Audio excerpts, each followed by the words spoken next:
What's up, guys? LaFond is back, yo. Here we go. What's up, man?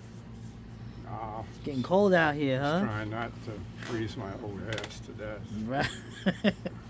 Mm. Yeah. So we were talking today in the Barnes and Noble over coffee.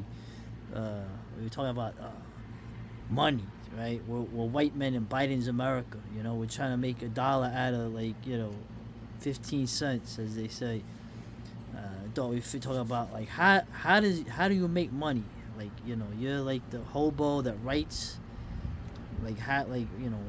People probably wondering how do you live the dream of making the dollar in this country. It's been getting tossed. The Dallas Cowboy cheerleaders no longer pay me to have sex with them. Oh, It's got to be freebies. So yeah, that was a great gig you had back then. Remember that? Cowboys. What uh, was it, 1979? Anyway. I we I got a phone call from my accountant. Oh, you have. That's right, my man.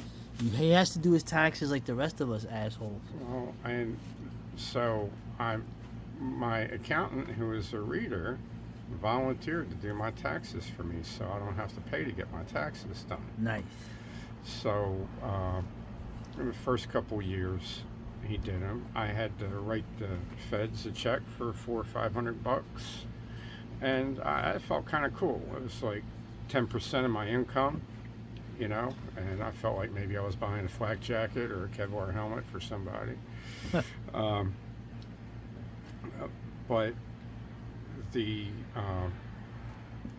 my expenses increased as I traveled more. More people invited me to stay with them, and he said, "Just keep your expenses up, and you won't have to pay any taxes." So he gives me an extension, so my taxes get filled out in October, Oh, nice. which is kind of cool. And he said, "I don't know anything this year," and for the past 2 years, I make about $10,000 a year. I think I made a little bit less this year. 2 years ago, I made a little bit more, like 11,000. I think this year I made like 9,000. Well, when I was writing 14, 16 hours a day in Sensei Steve's place and not making any money writing, I was making this amount of money stocking shelves in the supermarket, which involved me having to field various interviews with muggers. Mm. My accountant told me that my income stream is typical of people who are self-employed, creative types, most of whom aren't the writing type. They do more like this, where a third of it would be direct donations and sales on whatever platform you have, let's say WordPress or something like that. Mine is through a website that was built for me for free and managed for free by Charles, who designed the whole thing from scratch in order to compensate me for training and coaching him as a stick fighter. And the that's about a third of my income. Amazon book sales is about a third of my income, Mm.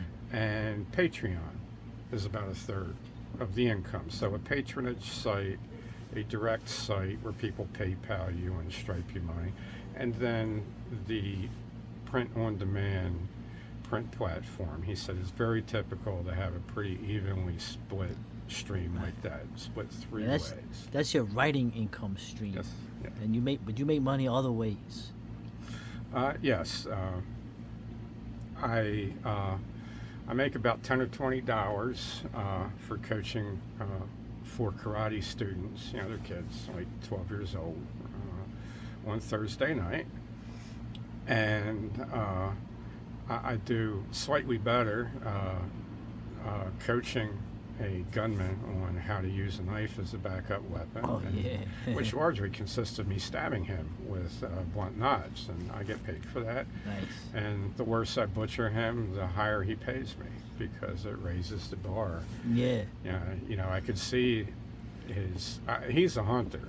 Okay, so this guy's a man hunter, and I can see it in his eyes when he knows that I'm trying Yeah. to run that blunt knife through to his spine. Okay, it's just like most people are looking for the door right Yeah. then. Yeah. He just lights up. He's like a kid, you Yeah. know, on Christmas morning. He loves it. That guy's awesome. I like Yeah. that Yeah, dude. so he's very cool. And he also, he will sometimes bring gifts for the people that I live with. Mm. Okay, to compensate them Right. for putting me up. He will give me gift cards at a restaurant for Yeah. myself and other men that I train. That's a good to, restaurant too. I know where it's at. right, to have dinner or lunch with, and he'll sometimes drop $100 on my meal and just encourage me to take all the best stuff on the menu. So that's really cool. That is how, when I'm in Baltimore, I make coaching money, which I don't really make anywhere else. The other places where I coach, it's room and board. Right. Room You know, well, that's the I'm- next video. Yeah. I'm coaching Electric Dan and Joliet. And Yeah. he's putting me up. He's feeding me. He's treating me like a king. Right. Okay. You know, the when I'm here, my banking. I get here usually with nothing left in the bank account because I've taken train tickets. I've spent money for train tickets. I Right. maybe had to stay in a couple of sleazy motels. Yeah.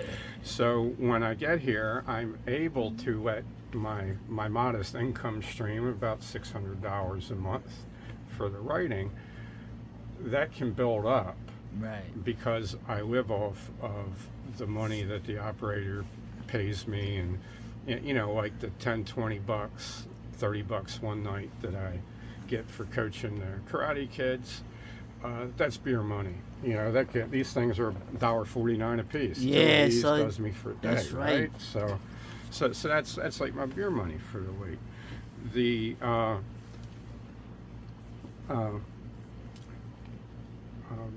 money that builds up into my account will buy me train tickets and some motel fees for my way back to the Pacific Northwest, where I typically winter.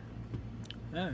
Well, that's cool. So that's the money that you make. Of course, the next video we're gonna do is stuff you can't measure, where you actually, and I saw you doing that today, right? You get people let you stay in their place, but you know you are not a freeloader. You do all kinds of work for people. So. And that's, in some ways, that's even more. In some ways, that's more immeasurable, but no less real than the cash that you make. So, all right, we'll do a video on that next.